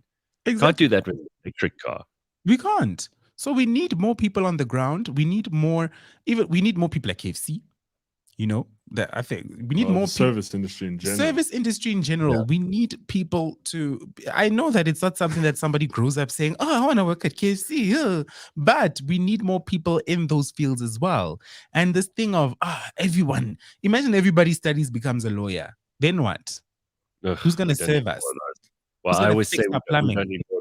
I have too many friends who are lawyers, and they get all upset when I say we don't need any more. TP says my husband's grandfather taught him how to do plumbing and electrics. He built our house. He knows where every pipe runs, and he became an architect, so he pays the bills as well. My type of man. Nice. Sign me up. You lucked out. That is a good man to have in your life. He could do really practical, useful things around the house. Very nice. All right. Then there's this comment from Max, who says you can't charge your car in the Kruger Park. Well, go to the Kruger Park. I think there probably are charging stations in there, but really, you're going to go to the nature reserve in an electric car? I kind of hope you get eaten. Yeah, I'm also well aware that brands such as Volvo, I think George can also touch on this on Friday. I don't want to take all his talking points, but Volvo does give you per year, you get about 9 days. If you buy any electric car from Volvo, they give you approximately 9 days of ICE vehicle usage. So you can actually get an ICE vehicle for 9 days throughout the year, meaning that if you're going to travel to the Kruger, you're going to travel to wherever, somewhere in the Bundus, you can go to Volvo, leave your car there, your electric car, take an ICE vehicle just for your trips. So that's also a nice little, initiative that they've launched. I had a Volvo once. It was a good car. I liked it. All right. Ryan, you really loved the Daisy de Melker interview we had yesterday. You loved it. Yeah. We spoke to Ted, who is, I think I saw Ted in the comments here. Let me just find the book quickly. This is awesome. Anyway, he did this brilliant book on Daisy de Melker, who's, of course, one of South Africa's most famous killers. And she's reputed to have killed many men, including her own child and husband. But it got you all excited. You'd never heard of her before Ted Pub, right? I don't know. Johannesburg had I don't want to say world famous, but a notorious serial killer. And I mean, we were taking a look at some of her photos from yesterday in the office, and we were like, wow, from what we heard in the book, it sounds like such a crazy story that I don't know how many people did she kill. It was more than 3 or 4. She was only ever convicted of one murder, but there are a whole lot of missing pieces of the puzzle, and that's also why the book is so interesting. So yeah, take a look at that. But you loved that, right? And didn't you found some platform on the internet where they talk about just murders? It's like kind of stuff you actually don't want to find. What's it? So, Murderpedia? It's Murderpedia. We were in the office yesterday looking up this Daisy de Melker. Jesus. And so if you go to Murderpedia, they have records of all like notorious murderers in all the various countries. And it made me laugh because they have every country listed. And when they go to the US, they list all the states. So we found Daisy de Melker on there. And then they had the South African section. So I was like, hold on, let me jump in. And I even saw Oscar Pistorius in there, and I was like, no way. Look at this. So it says Murderpedia is a free online encyclopedic dictionary of murderers and the largest database about serial killers and mass murderers in the world. Oh, man. For people who love those true crime things, this is going to be fantastic. How long has this been? It's been around ages. Forever. I didn't even know about this. I've been using Murderpedia for years. You know, I had a true crime podcast. Oh, yeah, you did have a true crime podcast. Yeah. I forgot about that. Look at this. There's a database of executions in the US. It's called deathpenaltyusa.org. Oh, wow. Yes. Wow. But it's super interesting because it goes into great detail, and it even so it lists the names of all the people. So if you go into the South African section, I was quite interested in just to see, and then they list the tally of people that they killed, and in like a ranked order.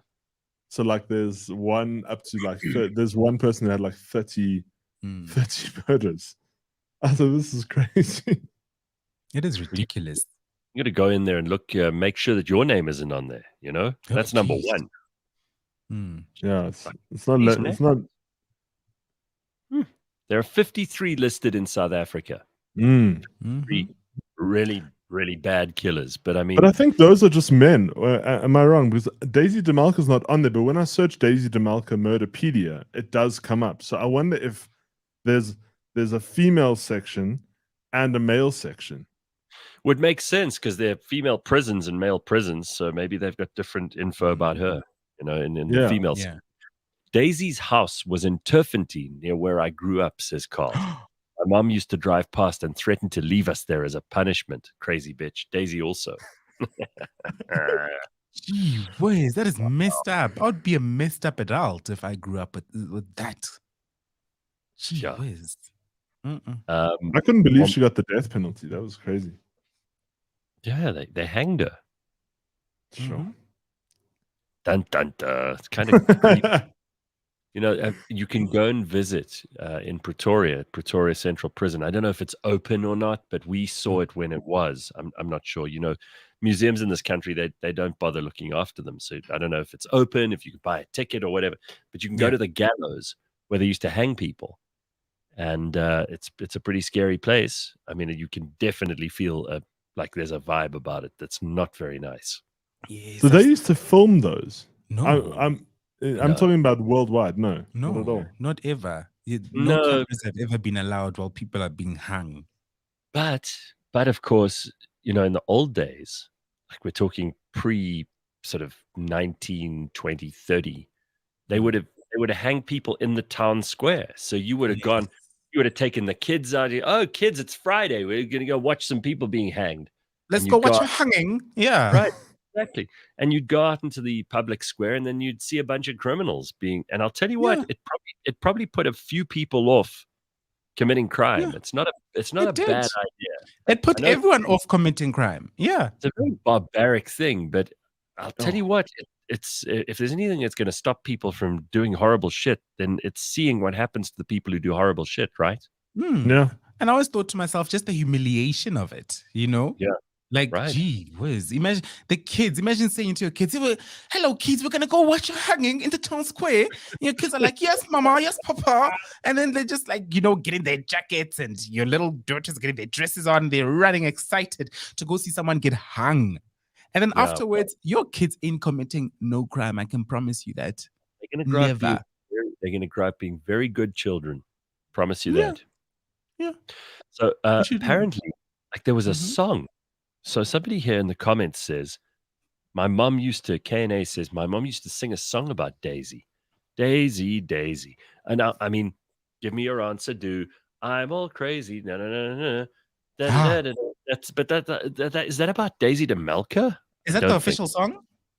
Yeah, there's a song. But I mean, I think I'm getting my wires crossed here, but Daisy de Melker. We can fill in the gaps. Daisy, Daisy, who did you kill today or something like that? Oh. Can I tell you though, I think if we had appropriate policing nowadays like what they had back then, there's probably way worse serial killers out there now that we don't know about. They're just getting away. I mean, how many murders are committed in this country a day? In South Africa? Yeah, just per day. Actually, Think about it. we do have, especially in townships. The thing is, nobody's reporting on them, but these gangsters, we have notorious serial killers around here who are just killing left and right. And we're hearing all these stories day to day. Even last week at the Headway event, I was traumatized to hear one of the guys' stories, who you mentioned, Gareth, as well, Sizwe's story. And these things are happening on a day-to-day basis. We're just not hearing about them. As these gangsters. Do you remember, like, there was that guy, John Wick, and now everyone thinks that I remember John Wick. That he got killed, but he actually was like a little vigilante. Yes. And would go and take down these guys in the communities if you did wrong in the community. You mean like the series with Keanu Reeves, those movies? Yeah, but it was a local guy who called himself John Wick. Yeah.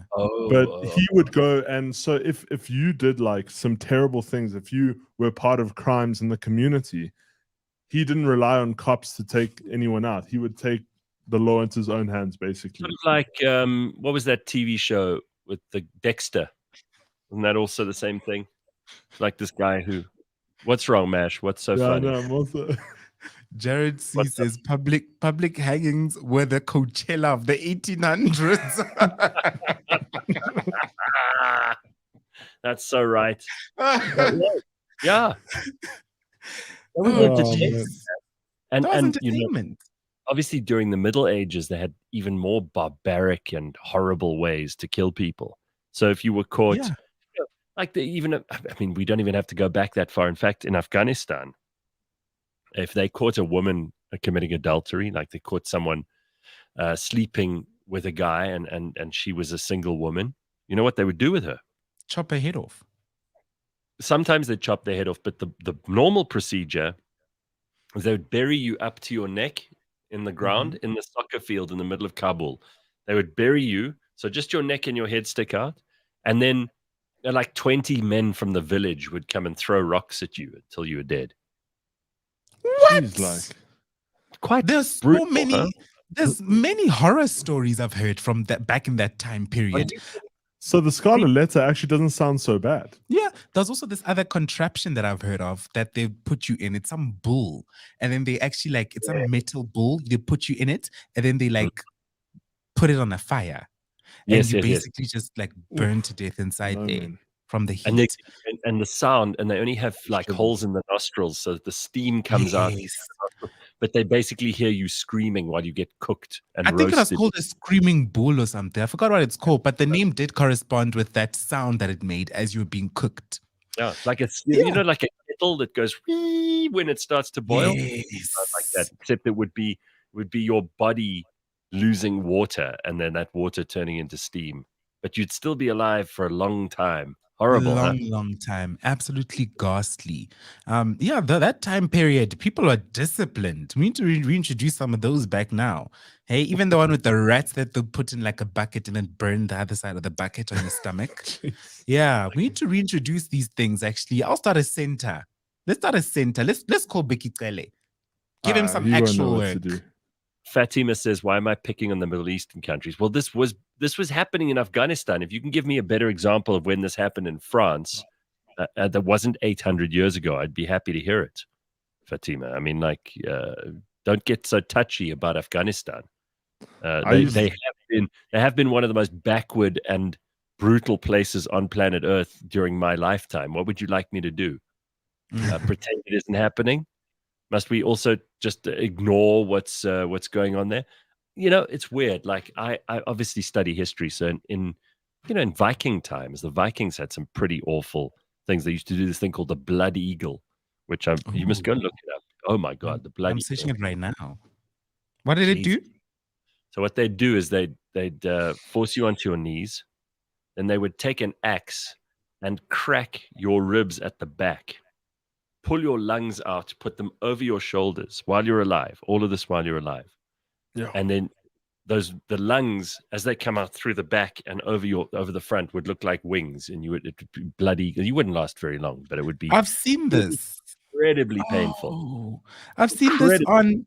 I saw this on. There's a movie that I watched. It's called Passions. I saw it on Midsommar. Do you know Midsommar? No.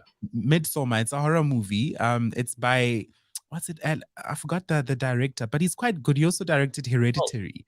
If I you're mean, into horror movies, the Vikings used to do this. So, I mean, there we go. Let's just make sure that Fatima is satisfied now, because I'm mentioning something in Scandinavia, which is like the most fantastic place in the world. This is what their ancestors used to do.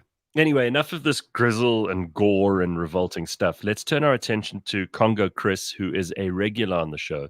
He's somebody who makes comments in the comment section. People love him. He often has the funniest things to say, and we would love to get to know him this morning. And also, he's got some funny stories to share with us. Some of them are stories you may know. Some of them are stories you do not know at all. Rusty says that scene was in Vikings. Yeah, the TV series Vikings. I have to watch that. There's the Boondock Saints, also pretty violent. So if you're into this stuff, look, I don't think that they're going to bring back public executions in our time, and maybe that's a good thing. But I do think it would put a lot of people off crime. So maybe it's something to think about. Okay, let's say hi to Congo Chris. Hey, Chris, how's it, man? How's it going, guys? Good to see you. Good to be in studio with you guys. Shit. Hello, Congo Chris. Yeah.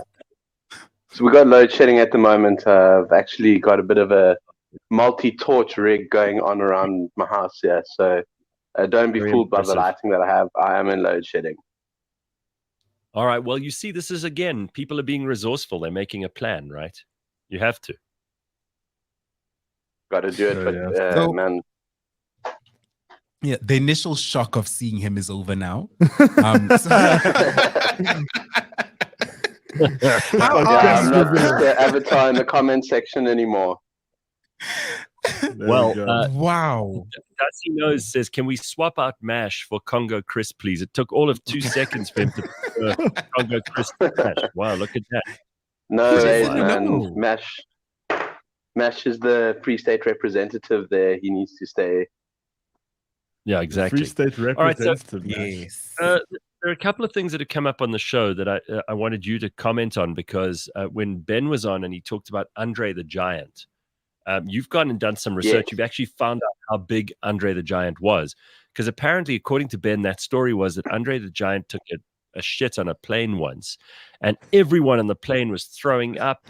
It was an absolute disaster. Apparently, the smell was ungodly. He left this enormous, like, cow-size or elephant-sized turd in the bowl. He was a very big human being. Can you tell us a little bit about this Andre the Giant? So on that show, I also mentioned that Bobby the Brain Heenan, who was his manager at the time, described it as Andre's bottom half being in the toilet cubicle and his top half being out in the aisle.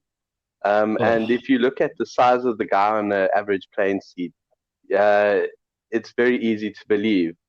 So this photo that Ryan's put up now is a typical kind of flight that Andre would be on. And you can actually see him there, his hands, he's got the 2 buckles from both seats, and he'd have to tie them together. He couldn't clip himself in, he'd have to tie himself together. So he's an absolutely massive human being. And then I think if Ryan can go to the one from the Conan set. He looks like you'd have to, Gareth, he looks like you'd have to board Fat Air. Yeah, that's all right. So that's my airline I'm going to start. But this is a picture. Is that Arnold Schwarzenegger in the middle? That is Arnold Schwarzenegger in the middle. This is from the Conan the Destroyer movie set.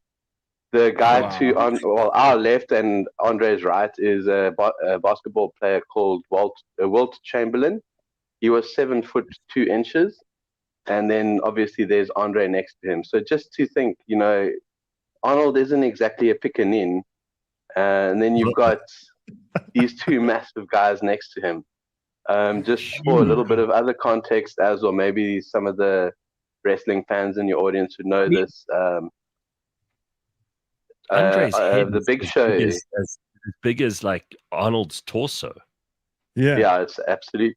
So he had, some people think he had acromegaly, which is a form of giantism where your pituitary gland produces more growth hormone than normal. But when he was born, he wasn't diagnosed with it. So there's some debate about whether he had it or not. But if you look at his features, he's got like the elongated arms, the sort of caveman forehead, and the gigantic hands as well. He's a freak, which is absolutely nuts. That's a average 80s, 90s beer can that he's holding there in his hand, and it looks like a little Lego piece. That is unbelievable. So this guy was ridiculous. This guy was properly huge. I'm just looking at an article that I found about him. So he was born in France. I didn't know this, but his name was André René Roussimov, and apparently, he obviously, I mean, this guy he was born in 1946, and he died in 1993. He was managed by this dude who they call the villainous manager, Bobby Heenan. Yes, villainous. So that's one of the biggest. That's one of the biggest stories in that era of wrestling as well, particularly because Andre was always booked as a baddie just because of his size, but the crowd loved him. So in wrestling, you'd call that a baby face or a face. And one of the biggest storylines that was in that era was when Andre turned heel and joined Bobby the Brain Heenan. And he started going up against Hulk Hogan quite a lot. Oh wow! So apparently he was already huge at like a young age. I mean, his mother was like 5'2", massive. His father was 6'2", so there was nothing weird about them. But apparently, by the time he was 12, he was already 6'3" at age 12. Jeez. Yep.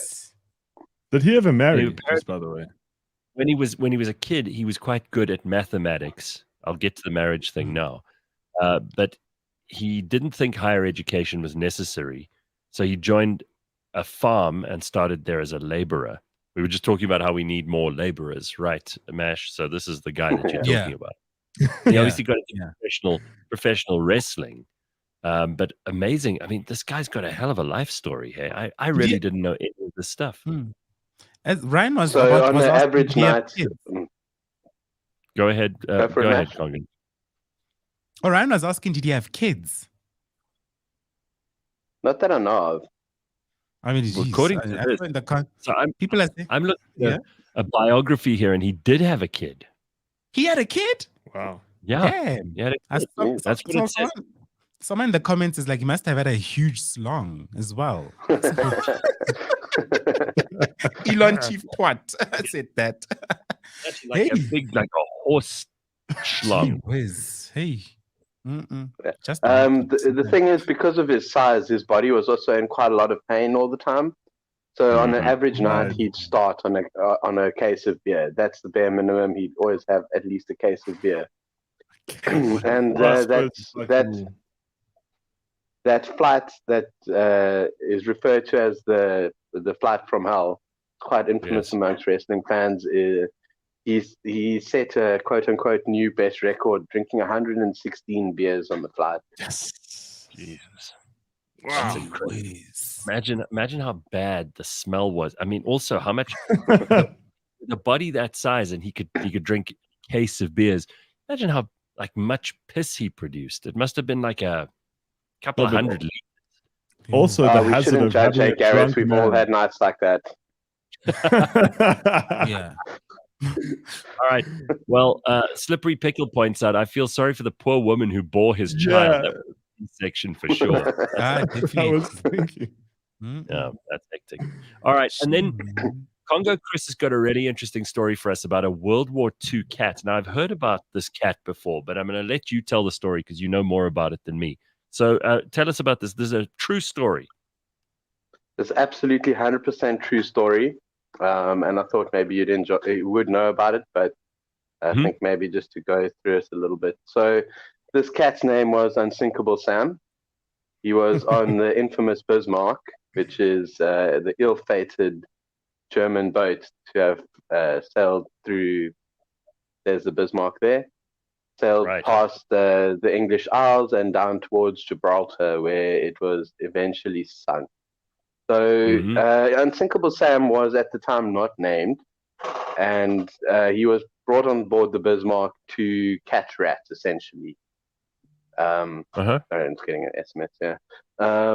So when the Bismarck got sank, there's another photo of Unsinkable Sam. When the Bismarck got sank, it was moved into the British fleet on board a merchant ship called the HMS Cossack, where he was once again sunk. There's the Cossack there, lovely little merchant ship.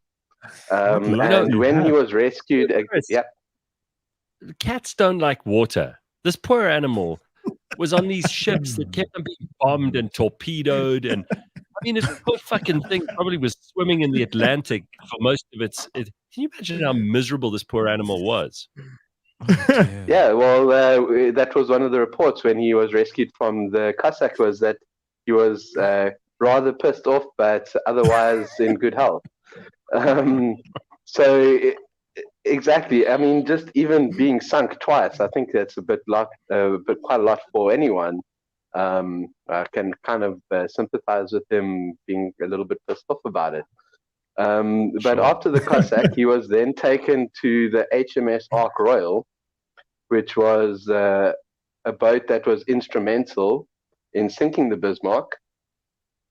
Just to the left of the Bismarck, the Ark Royal there, you can see another boat. I forget its name for the moment.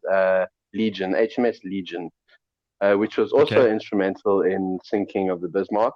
But as you can see, the Ark Royal was hit by a German U-boat torpedo, and Unsinkable Sam was sunk for a third time, which he survived again.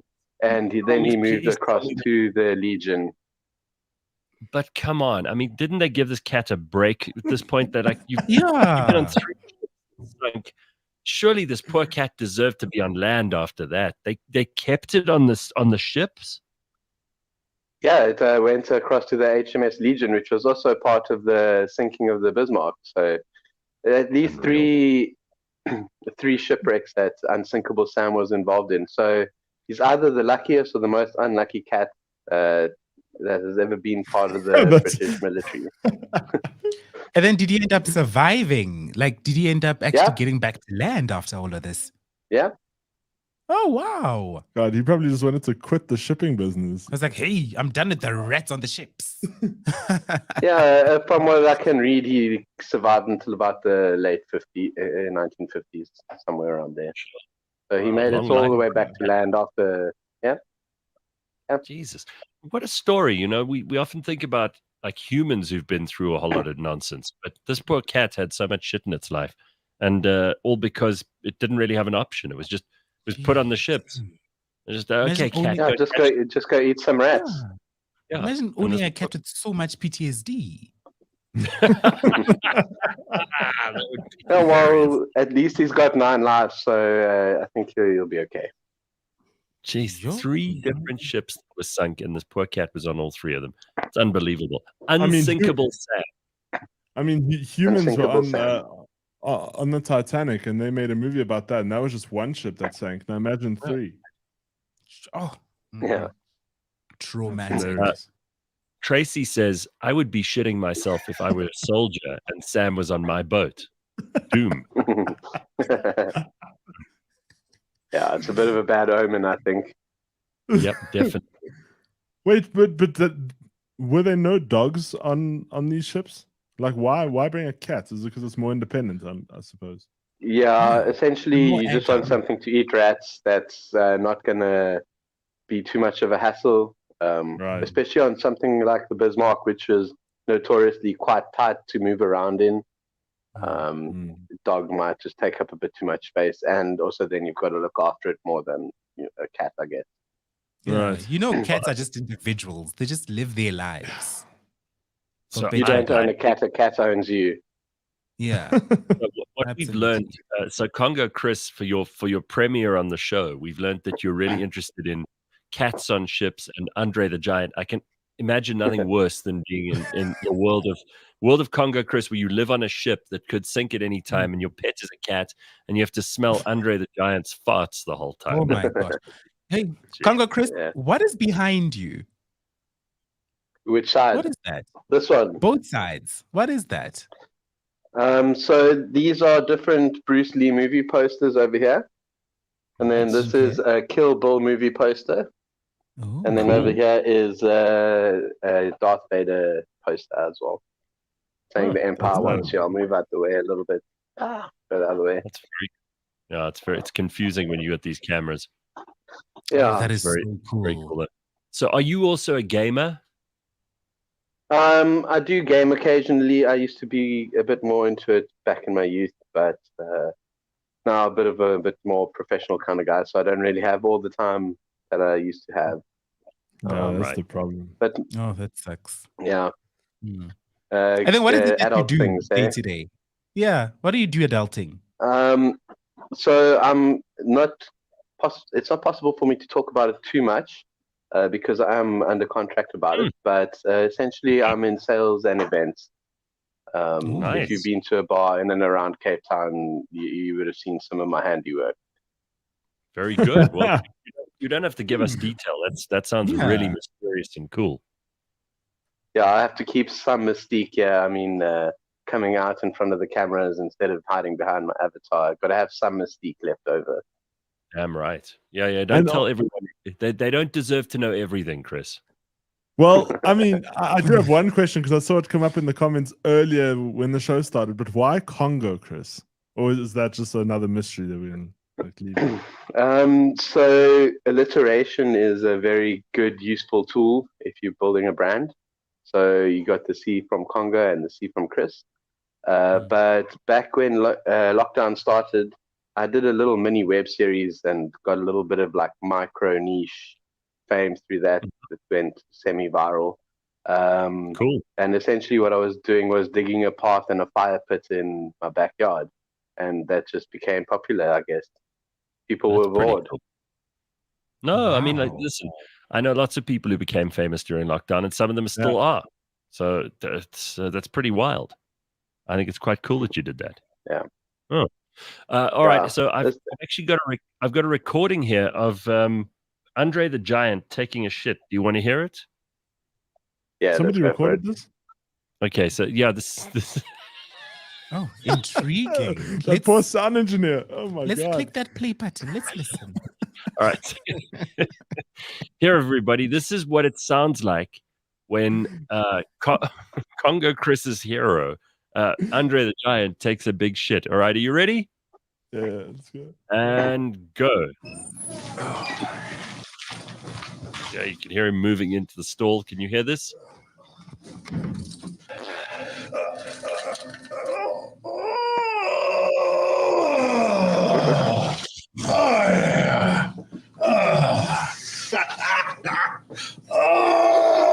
Did he just laugh? I think he laughed. I can smell it. Oh, man. I'm working up a sweat in here. I better flush this door. Too full. Here, hold on a minute.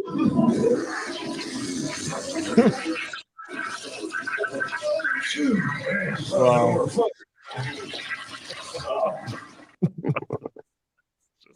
Appalling. So I don't know how you got hold of that recording, but I'm going to have to check my bathroom for microphones. Yeah, listen, let me tell you something. If that's what you sound like when you go to the loo, you need God. You don't need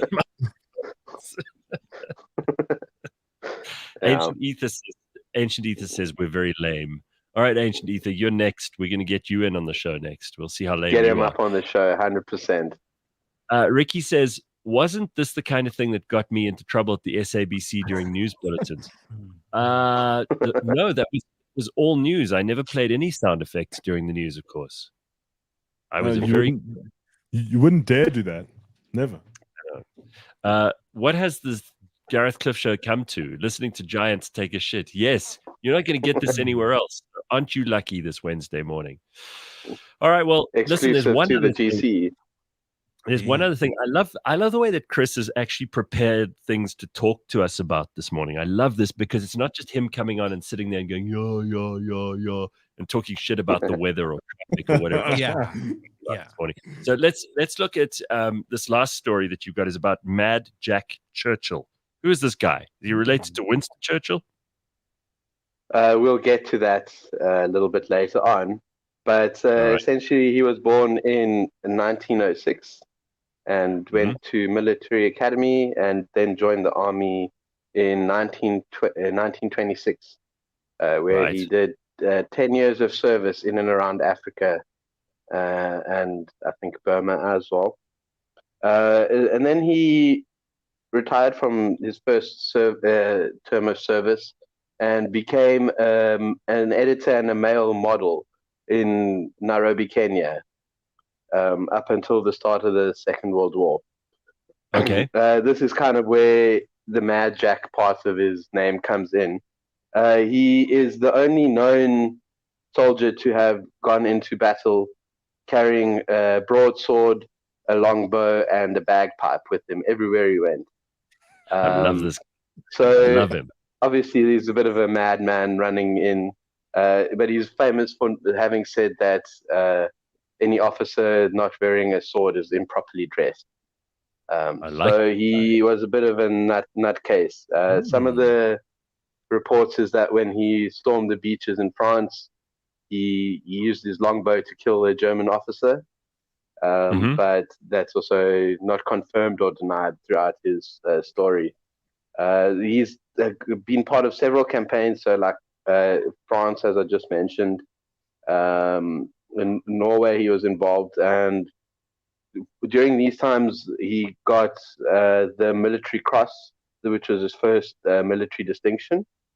And he also was involved in the campaign in Italy, where they took the town and the artillery unit, and then basically what happened was he left his sword behind somewhere. So he went back and he met up with some American, an armored unit that was moving forward behind the British. And basically they got into a bit of an argument, and he said, look, I'm not coming back a third time to come fetch you guys. I'm going this way. You can follow me or not. And then his fourth campaign was in Yugoslavia, where he was captured. And this is where his surname becomes a bit important. So he got captured by the Germans and sent to Berlin because they thought maybe this guy is related to Winston Churchill, and this will give us some bargaining power. But being the old school hard ass that he is, he refused to participate in anything that they did, and eventually ended up escaping from them twice. So he was a real fireball of a guy. And essentially that's most of his World War II campaign. He later on stayed in the military and took part in some campaigns in British Palestine, but he also moved to Australia, where he is credited to have been the first person to have done freshwater tidal bore surfing in 1955. Wow. So a standing wave is a tidal bore. Hang on. So this is a soldier. He used to carry a sword with him, bagpipes, a bow, a longbow, and then he could also surf. That's pretty wild. Yeah. Here he is surfing. Yeah. Take so a look. Here's a picture. that's a long story there. Yes. Oh, wow. So this is a photo of him storming the beaches in Norway. Yes. Jesus. And he's got his sword in his one hand. What an awesome guy. Is that his bagpipes on his back or what? Yeah, I'd guess that's probably his bagpipes. Damn. Don't you love stories like this? Because when you hear these stories, you always think, "Oh wow, we're so boring. Like we just have no adventure in us at all." You know, people are like, "Oh well, I did this this thing with some new CrossFit exercise that I've gotten. It's so intense, it's so wild." Like, please look at this dude. Bagpipes. I think stories like this are very inspirational because I think most people just want to try and fit in, where you can actually live up to being a mythical creature if you want to be. I love it. All right, well, listen, that's all we got time for this morning. But Chris, it's good to meet you and have you on the show. We've been threatening to do this for a very long time, so I'm glad we've eventually got it right. And we're going to get Who knows? Who would you nominate next from the comments section to come and join us? Just because I want some chaos on the show, I'm going to say Carl DeSantos. Okay, yeah. I was going to say the same. Okay. Yeah, he's like Mad Jack Churchill level crazy. So yeah, we'll get him on. 100%. All right, everybody. Have a happy day. We will see you tomorrow morning at 6 a.m. bright and early. Thank you, Chris. And most especially thank you to you for being part of the show this morning. We'll see